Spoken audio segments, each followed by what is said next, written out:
gonna start with this. How many of you guys? I hope I'm not the only one who remembers this movie, but the movie Master of Disguise. Does anyone remember that one? Going to be a master. That's right. That's right. The main character, Pistachio Disguisey. His dad gets kidnapped, and then he discovers that he comes from a long line of what they call masters of disguise. And if you haven't seen the movie, basically a master of disguise is they can turn themselves into any person. Like they turned themselves into or Jessica Simpson at one point. They were, I think, Napoleon. They could change, and basically the idea was, throughout all of history, we've been here, helping people out, and we are basically the masters of disguise. And how you became that person was they had this mantra of become another person. Become another person. And what happened when they did that was they took the identity of that person and they became that person. And I think one of my favorite parts of the movie is when he's sitting in the rowboat on the pond, like, show me your arm. You want to see my arm, Chiefy? There it is. And he didn't exactly change his whole costume, so his arm was really hairy. And so then he's trying to row really fast as these henchmen are trying to, come after him. He's like, stop becoming another person. Stop becoming another person. Stop becoming another person. And so that whole movie, they could kind of change themselves and take on any identity that they want. And one thing that I think really, really corresponds with that is based on what identity in that movie they were taking on at the time determined what they were doing. It determined the actions that they were having. And the thing with identity is that that what you do, or who you are corresponds with what you do. Because identity always comes before activity. In that movie, whatever activity the main character was doing was followed by whatever identity he took on. Identity always comes before activity. And so, as looking in this, I've been going through a book. It wasn't #struggles, even though he does have that book. So, little side note, if you guys want to read that one, I'm sure it's good. I haven't read it yet, but you can be the first one. Let me know how it is. But Stephen Furtick, he's the pastor of Elevation Church over in North Carolina, Charlotte, North Carolina, and he has a new book called Unqualified, and it's talking about how God takes broken people and uses them to do big things. And he kind of. This is towards the very end of the book. I just got done reading it, and he kind of, with what he talked about with the story of Jacob, kind of changed my way of thinking of that story and really tied in with this really, really well. So I know I feel a little weird talking about Jacob. I do, but I'm going to because I think it just really, really illustrates the point really well.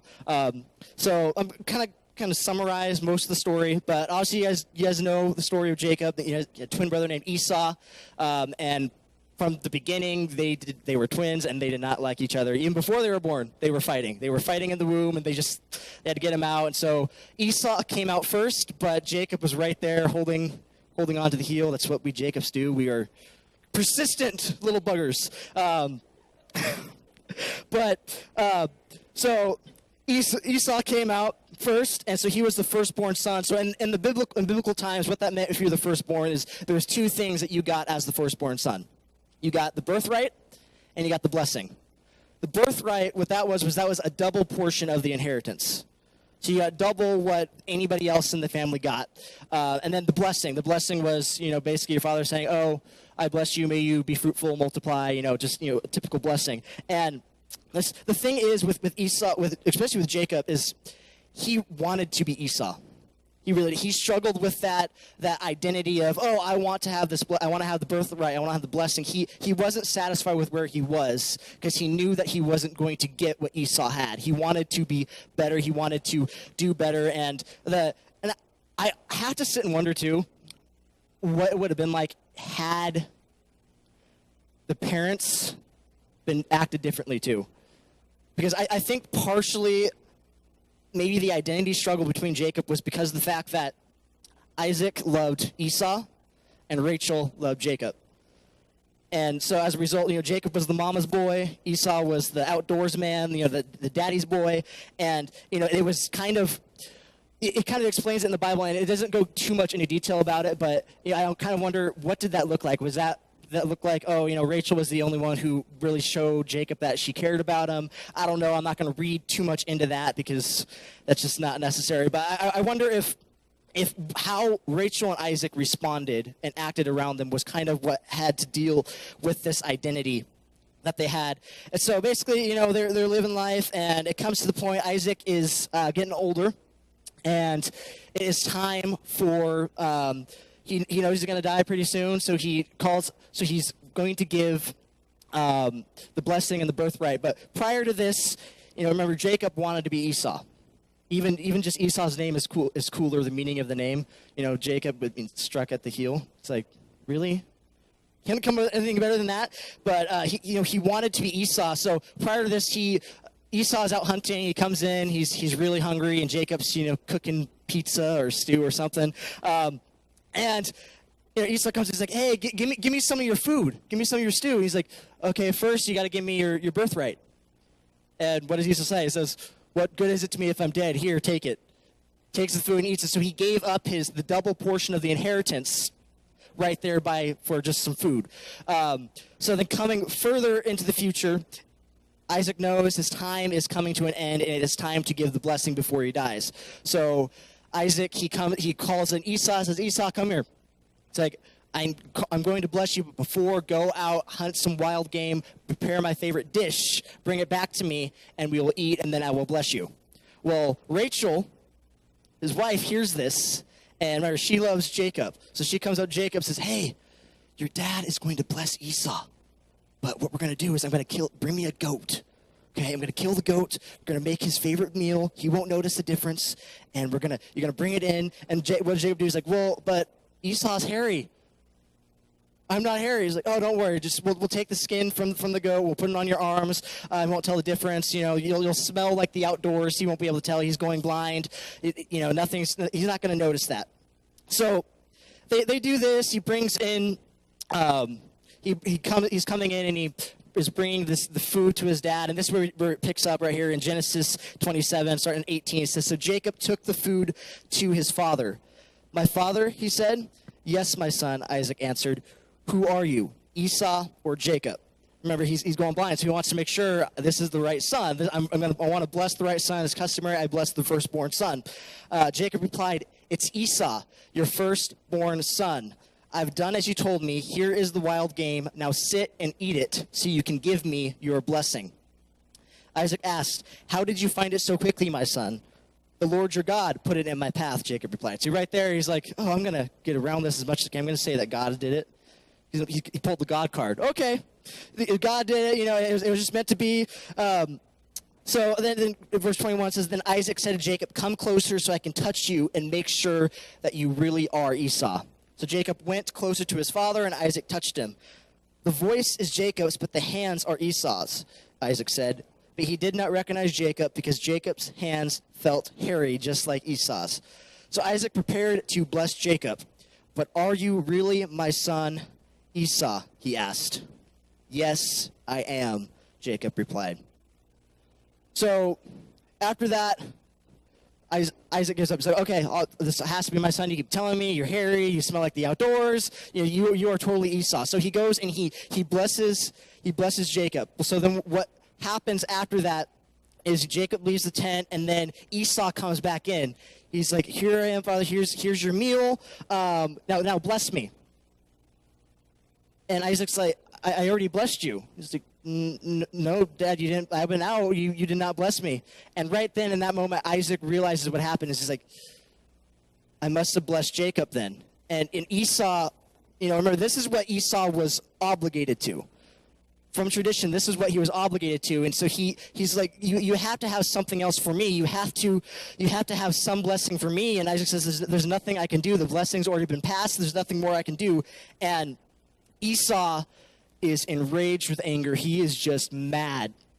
And what happens is Rachel and Isaac end up sending Jacob off to his uncle. So what happened was Jacob was here trying to search for the blessing. He thought, "Oh, if I can become Esau, I can get this blessing from my father. I can pretend I'm Esau, get what I've always wanted, and basically be the firstborn son, because I'm going to have both the birthright and I'm going to have the blessing." But as a result of that, here he is. You find him running away. His brother wants to kill him. Just a bad situation, and it happens where He spends over 20 years away from his family, away from the blessing he was supposed to inherit. But the blessing was passed to him, but yet where was this blessing at? And then you go forward a little over 20 years, and he decides, my life here sucks just as much as it will at home. I'd rather spend my life with my family back home. So he's going, and he's afraid. He's like, I'm going to go back to my brother Esau. He has all these possessions now. He's at this point in the story, he is traveling alone. He sent his possessions and his family up before him, and he's scared, like, oh, he may try to take my possessions. He may try to take my family. And so he's kind of sitting there wondering, what is he going to do? What am I going to say to Esau when I come back? And so in Genesis 32, chapter 22, verse 22, it says, during the night, Jacob got up and took his 2 wives, his 2 servants' wives, and his 11 sons across the Jabbok River with them. After taking them to the other side, he sent over all of his possessions. Don't you just love the Bible? Those big words that no one can pronounce. Anyway, this left Jacob all alone at the camp, and a man came and wrestled with him until the dawn began to break. When the man saw that he would not win the match, he touched Jacob's hip and wrenched it out of its socket. First of all, awesome. Wouldn't you love to do that to your big brother? If you're wrestling and you're losing, you just injure him like that. Anyway, that's a little side note. Then the man said, "Let me go, for the dawn is breaking." But Jacob said, "I will not let you go unless you bless me." So here Jacob is again, asking for the blessing that he wanted from Esau, that he wanted from his father to be Esau, and he's asking for it again because his life has not been good since he got that blessing. So he's like, maybe there's more of a blessing that maybe this person can give me a blessing. So I won't let go unless you bless me. What is your name? The man asked. Here we go again. We've been here before. What is your name? But this time, he doesn't say Esau. He says, Jacob. Your name will no longer be Jacob. Jacob, the man told him, from now on you will be called Israel, because you have fought with God and with men and have won. Please tell me your name, Jacob said. Why do you want to know my name? The man replied. Then he blessed Jacob there. So here we have Jacob asking for the blessing again. And he wanted the blessing before, and when he was asked what his name is, he pretended he was Esau. Here, he comes out with who he really is. My name is Jacob, and he gets the blessing that he wanted. So what does that tell us? It tells us that God can't bless who we pretend to be. See, God had already blessed Jacob as Esau, but he's not Esau. That's why the blessing went nowhere. But it wasn't until Jacob owned up to who he was, said, I am Jacob, that God finally said, okay, here's your blessing. Not only that, but in that, when Jacob owned up to the identity that he already had, God gave him a new identity. He says, you were Jacob, now you are Israel. You have a new name, a new identity in me. And see, the thing that we got to realize in this too is that God knew all along that he was going to turn Jacob into Israel, but it didn't happen until Jacob owned up to who he was. And so that tells us that we have to embrace who we are before we can become who we're meant to be. Because self-based change is rarely sustainable or substantial. It doesn't have the power to produce satisfaction or fulfillment in our lives. Jacob tried to do it on his own. He tried to play, to deceive people, to lie, say, oh, I'm Esau, this is who I am, but it wasn't who he was. It wasn't until he embraced who he was that he got and became who he was meant to be. But one more thing with identity is, where do we find it? You know, obviously I don't think many of us are going to find our identity wrestling with God. Maybe some of us will, but in general, I don't think many of us are. So if we jump forward, way into the future, into John sitting in the book of John, sitting down at the Last Supper with his disciples. You know the story. Jesus is breaking the bread, and he comes out and he says, one of you will betray me. So this is taking place right after Jesus said, one of you will betray me this night, and chapter 13, verses 22, he says, the disciples looked at each other, wondering who he could mean. The disciple Jesus loved was sitting next to Jesus at the table. Now, the disciple Jesus loved, that was John. And many of us look at this like, oh, he's selfish. He's writing this book, and he's saying, oh, I'm the one Jesus loved. I was his favorite. No, he didn't love everybody else like he loved me, but we're going to get to that in just a little bit. So the disciple Jesus loved was sitting next to him at the table. Another translation says he was reclining against Jesus, resting on his shoulder. Simon Peter motioned to him and asked, who's he talking about? So that disciple leaned over to Jesus and asked, Lord, who is it? So here we have I think many of us would identify with Peter here in this situation. We want to make sure we're not the one getting the blame. So Peter stands up and he's giving everybody the dirty look, like, it's you, right? Yeah, it's you right here. Yeah. Judas, I know, I see you. But he's trying to defend himself. He's trying to figure out who it is so he can clear his good name. But here you have John, who's just in the middle of this chaos of accusations being thrown at each other from disciples. He's just leaning up against Jesus.